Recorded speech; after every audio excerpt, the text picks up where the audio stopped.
Everyone, how are you? I wish you all always remain happy. और ये CET का जो एग्ज़ाम हुआ है हमारा मॉर्निंग में, तो 5 को, तो उसका मैं सॉल्यूशन बता रही हूँ इंग्लिश का।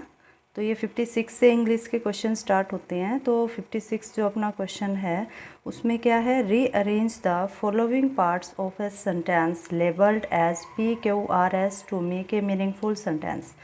तो इसमें PQRS जो है वो पार्ट दे रखे हैं एक सेंटेंस के, पूरा सेंटेंस है ये। तो इसके एक पार्ट दे रखे हैं और हमें इस तरह से ज्वाइन करने हैं इनको ताकि ये मीनिंगफुल हो, सार्थक हो, इसका अर्थ निकले।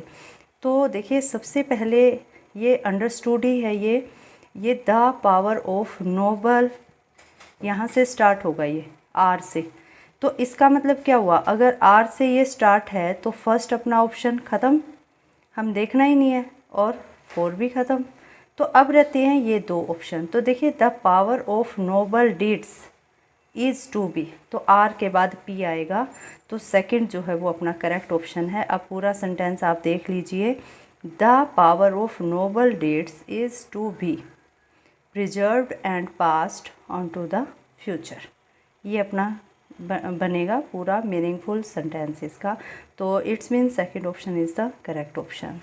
नेक्स्ट वन देख लीजिए 57। Choose the correct passive voice form of the following sentence. तो Sheetal will have finish the work, इसकी पैसिव वॉइस फॉर्म देखनी है हमें। तो ये बिल्कुल ही इजी है, क्योंकि पैसिव वॉइस का मीनिंग ही क्या होता है कि आप थर्ड जो वर्ब है ना, थर्ड फॉर्म ऑफ वर्ब है वो देख लीजिए है या नहीं है।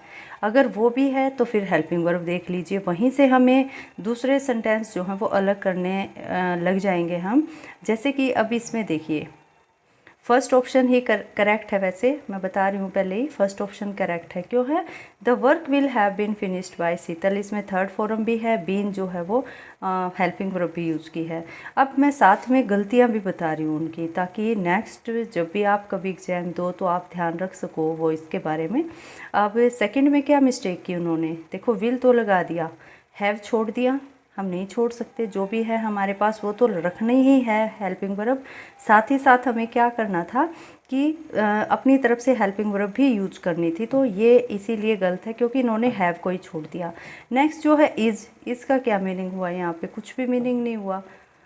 थर्ड क्या है, विल बी फिनिश्ड बाय शीतल, तो विल तो है बट इसमें हैव भी तो है। देखो विल हैव भी तो है, तो हैव की वजह से क्या ऑप्शन क्या हेल्पिंग वर्ब लगानी थी, हमें बीन लगानी थी। तो इन्होंने नहीं लगाई, ना इसमें है ना इसमें ना इसमें, तो वैसे ही ये करेक्ट है। देखिए, जब भी हम ऑप्शनल क्वेश्चंस जो है वो अटैम्प्ट करते हैं वो 2 तरीके से करते हैं, या तो हम सही ढूंढते हैं या हम गलत काट देते हैं।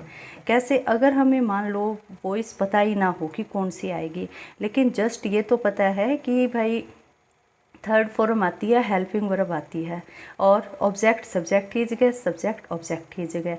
तो यहाँ पे देखिए शीतल सब्जेक्ट की जगह ही है, तो ख़त्म है, ये तो बिल्कुल भी नहीं आएगा।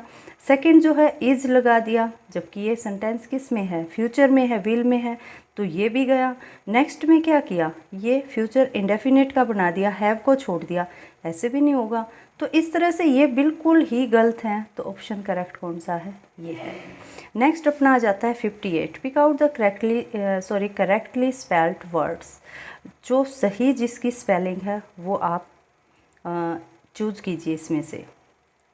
तो इसमें से देखिए, रेज क्या होता है, गुस्सा होता है। आउटरेजियस, जो गुस्से में बिल्कुल बहुत ज़्यादा एंग्री पर्सन है उसको हम क्या बोलते हैं, आउटरेजियस। तो अपनी जो स्पेलिंग है ये बिल्कुल करेक्ट होगी इसमें। यहाँ पे क्या किया इन्होंने, RE लगा दिया, देखो RE लगा दिया। रेज की स्पेलिंग क्या होती है, A होती है। यहाँ पे J लगा दिया, तो ये भी गलत है। यहाँ पे E छोड़ दिया, इसका E क्यों छोड़ा भाई, तो ये भी गलत है। तो इसका मतलब करेक्ट कौन सा है, अपना फोर्थ है। नेक्स्ट वन देख लीजिए, pick out the part of sentence which has an error, if there is no error your answer is fourth. Sentence दे रखा है, 3 पार्ट दे रखे हैं, और अगर इसमें एरर नहीं है, आपको गलती नहीं लग रही है, then you must choose the fourth option. तो the simplest method of welding two pieces of metal together is known as pressure welding. तो जो सबसे सिंपल मेथड होता है दो मेटल की चीज़ों को आपस में जोड़ने का, तो उसको हम प्रेशर वेल्डिंग बोलते हैं। और ये एक डेफिनेशन है प्रेशर वेल्डिंग की, और मेरे अकॉर्डिंग इसमें कोई गलती नहीं है, तो इसमें 4th कर सकते हैं हम। हालांकि जब मैंने स्टार्टिंग में देखा तो ये बी मुझे थोड़ा सा डाउटफुल लग रहा था, क्योंकि वेल्डिंग का मतलब ही क्या होता है, ज्वाइनिंग टू पार्ट्स। तो टुगेदर साथ में जोड़ना, या तो यहाँ पे ज्वाइनिंग होना चाहिए था of joining two PCs of metal together, या फिर वेल्डिंग अगर दे दिया तो टुगेदर नहीं रखना था। तो थोड़ा सा मैं इसमें डाउटफुल हूँ, बट अगर मेरा खुद का ओपिनियन पूछो तो मैं इसमें नो एरर ही चूज करूँगी। नेक्स्ट अपना आ जाता है ये question, choose the word which is opposite in meaning to the words underline. जो अंडरलाइन कर रखा है ना वर्ड, उसको चूज करना है, इसके अपोजिट चूज करना है। तो अपोजिट क्या होता है, विपरीतार्थक। सिलेंडर का मतलब क्या होता है, एक आकृति जो कि काफ़ी पतली होती है, स्लिम होती है। तो अब देखो इन्होंने स्लिम ही दे दिया, तो हमने तो अपोजिट देखना है, इसका मतलब ये तो होगा नहीं, ठीक है। फिर आ गया स्ट्रोंग, ताकतवर। तो पतली कोई चीज़ है, उसका ताकतवर ऑपोजिट मुझे ठीक नहीं लग रहा, वैसे भी नहीं होता है वो, तो ये भी गलत है। नेक्स्ट दे दिया फ्रेल जो है वो हम किस चीज़ को बोलते हैं, वीक को। जो थोड़ा वीक है फिजिकली, पतला नहीं बोल सकते हैं हम, वीक कमज़ोर, उसके लिए यूज़ करते हैं हम, तो ये भी नहीं होगा। तो इट्स मीन आंसर कौन सा होगा, अपना ऑप्शन करेक्ट फर्स्ट होगा। नेक्स्ट देख लीजिए, in the following question out of the 4 alternatives choose the one which can be substituted for the given sentence. नीचे एक सेंटेंस दे रखा है और उसका हमने सब्सटीट्यूट चूज करना है। यहाँ पे सब्सटीट्यूट क्या होता है, एक तरह से अनेकार्थिक शब्दों के लिए एक शब्द। तो एक ऐसा अपार्टमेंट बिल्डिंग जिसमें अपार्टमेंट जो हैं वो अलग अलग हैं, लेकिन जो लोग उसमें रहते हैं उन्हीं को उसके सेपरेटली रहते हैं, उन्हीं को उसका मालिकाना हक दे रखा है। But also containing shared area, जो शेयर कर रखे हैं ना उन्होंने एरिया, वो उन्हीं का है, तो ये होता है। अब डुप्लेक्स क्या होता है, डुप्लेक्स होता है अपना 2 मंजिला मकान, तो ये भी तो होगा नहीं। कारवा कौन सा होता है, जो कि ये जो घूमते हैं ना व्हील्स पे, गाड़ियाँ होती हैं, उनमें अभी यहाँ रहे कभी वहाँ रहे, उसको हम कारवा बोलते हैं। जो घर मूवेबल घर हम बोल सकते हैं, जो कभी यहाँ कभी वहाँ, वो होता है। अच्छा, मल्टीप्लेक्स क्या होते हैं, ये थिएटर्स होते हैं, तो ये तो होंगे नहीं। तो इसका मतलब क्या हुआ, इसका आंसर 3rd होगा, कंडोमिनियम्स इसको बोलते हैं। नेक्स्ट अपना आ जाता है, choose the alternative which best expresses meaning of the underline idioms. एक मुहावरा दे रखा है और उसका अल्टरनेटिव हमने चूज करना है। Her speech is always full of tall stories. उसकी जो कहानियाँ हैं, जो स्पीच है, बातें जो हैं, वो टोल स्टोरी से भरी हुई होती है। तो टोल स्टोरी का मीनिंग यहाँ पे क्या होता है, वो होता है बहुत लंबी कहानियाँ। जैसे ये बोलते हैं ना, बहुत लंबी लंबी फेंक रहा है या लंबा बोल रहा है, मतलब कि एक तरह से बहुत बड़ा चढ़ा कर किसी चीज़ को बोलना। तो इसका ऑप्शन जो क्या होगा, वो अपना ये होगा, एक्सैजरेटेड टेल्स।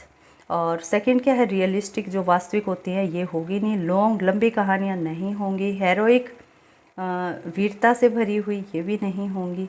तो इसका मतलब क्या ऑप्शन है, इसका फर्स्ट है। Next one is choose the word which is opposite in meaning the word underline. Underline word है फ्रीक्वेंट। फ्रीक्वेंट का क्या मतलब होता है, जो कि लगातार होते रहते हों। तो earthquake are frequent in Japan. Japan में जो अर्थक्वेक्स होते हैं, भूकंप जो होते हैं, वो फ्रीक्वेंट काफ़ी जल्दी जल्दी आते हैं। तो हमने देखना, ध्यान रखना है, ऑपोजिट चूज करना है इसका। तो फ्यू का मतलब क्या होता है, कुछ आते हैं, जी नहीं, कुछ नहीं आते, वहाँ पे फ्रीक्वेंट आते हैं, बहुत ज़्यादा आते हैं। थर्ड जो है एक्सटिंक्ट का मीनिंग क्या होता है, इसका मीनिंग होता है जो विलुप्त हो, बिल्कुल ना हो, तो ये भी नहीं होगा। फ्यू भी नहीं होगा। अनयूजुअल, असामान्य भी नहीं होगा। इसका ऑपोजिट क्या होगा फ्रीक्वेंट का, रेयर, दुर्लभ।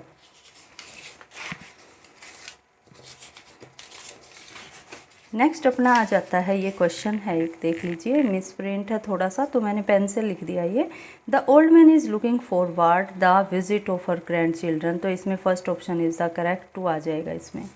Next one is choose the most appropriate preposition to fill in the blanks. She succeed as the dint of perseverance of her hard work. मतलब क्या है इसका, डेंट का मीनिंग क्या होता है, इसका मीनिंग होता है कोशिश, एफर्ट्स। और ये स्पेलिंग जो है ये थोड़ी सी मिस प्रिंट है यहाँ पे, ये स्पेलिंग है। और इसका मीनिंग क्या होता है, दृढ़ता से करना या लगातार करना, इसका मीनिंग ये होता है। तो लगातार जो उसने अपने कोशिश की और हार्ड वर्क किया, उसके द्वारा वो सक्सीड हुई, सफलता उसने पाई, तो इसमें बाय आ जाएगा फर्स्ट। नेक्स्ट वन आ जाता है, इनडायरेक्ट स्पीच हमने चेंज करनी है। इनडायरेक्ट मतलब नरेशन चेंज करनी है। तो है, हैव का सीधा सा हमें पता है, सेड है तो हैड हो जाएगा भाई। तो चूज कर लो, इसमें हैड किस में है, थर्ड में है, लगा दो बस, थर्ड है। कितना इजी क्वेश्चन है। अब नेक्स्ट आता है एप्रोप्रिएट ऑप्शन गिवन बिलो। ये एक सेइंग है, एक तरह से आप बोल सकते हो, एक सेइंग है ये।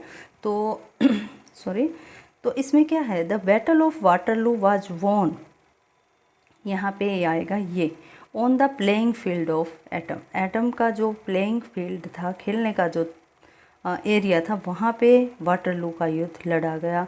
तो ये कभी से कही जाने वाली बात है, एक सेइंग है, तो इसमें यही ऑप्शन आएगा। नेक्स्ट जो है ये पैसेज है अपना एक, और पैसेज पहले रीड करना है, तो मैंने रीड कर लिया है ये। अब मैं इनके आंसर बता देती हूँ आपको।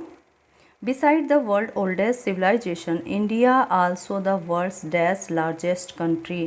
भारत संसार का कौन सा सबसे बड़ा देश है। तो इसमें देखिए यहाँ पे आया हुआ है वर्ल्ड 7th, ये दे रखे हैं ना यहाँ पे, तो क्या चूज करेंगे हम, सेकंड, 7th। नेक्स्ट आ जाता है tourism as an industry also contribute to countries. जो टूरिज्म होता है वो एक ऐसी इंडस्ट्री, उद्योग है जो कि देश के लिए क्या क्या कंट्रीब्यूशन देती है। अब अपना जो लास्ट है वहाँ पे ये आया है, देखिए यहाँ पे था, हाँ ये रहा, tourism contribute to substantial economics, ये पता नहीं क्या लिखा हुआ है, cultural, educational and political development of generates both direct and indirect employment. तो इसमें देखिए रिलीजन कहीं नहीं आया, ये गया, पॉपुलेशन कहीं नहीं आया, ये भी गया, एग्रीकल्चर रिलीजन नहीं आया, ये भी गया। तो इसका मतलब क्या बचा हमारा, first option education and employment. और नेक्स्ट इसमें आ जाता है find out a word from the above passage means a country history tradition and culture हो सकता है, ये आगे भी है नहीं, इस पर पता नहीं क्या लिखा हुआ है, मे बी सी से स्टार्ट है तो कल्चर भी हो सकता है। किसी भी देश का इतिहास, उसके रीति रिवाज, उसकी संस्कृति, तो इसका मीनिंग क्या होता है, इसका मीनिंग जो है वो हेरिटेज हो जाता है। जो पेरिस्टाइन होती है मतलब कि मौलिक, अपरिवर्तित, प्राचीन। तो देखिए ये जो है वर्ड, ये भी काफ़ी क्लोज है इसके मीनिंग के, और ये तो है ही है। तो ये थोड़ा सा एग्जामिनर पे डिपेंड हो सकता है कि वो कौन सा प्रेस्क्राइब करे, बट हेरिटेज जो है, विरासत, धरोहर जो है वो ज़्यादा बेस्ट इसका मीनिंग डिस्क्राइब कर रहा है, तो ये ज़्यादा सही लग रहा है मुझे। तो इसका ऑप्शन क्या है, 4 है। और बाकी देखिए मैंने अपनी तरफ से ये अटेम्प्ट किया है, हो सकता है उनकी जो आंसर की आए उसमें कई 2-3 क्वेश्चंस क्या होते हैं कि उनमें 1 या 2 ऑप्शन जो है वो करेक्ट मान लेते हैं। तो वो डिपेंड करता है एग्जामिनर पे, जिसने पेपर सेट किया है, कि वो किसको ठीक मानता है। अदरवाइज़ मेरे अकॉर्डिंग ये पेपर इस तरह से ही अटेम्प्ट होगा। Now thank you, have a nice day.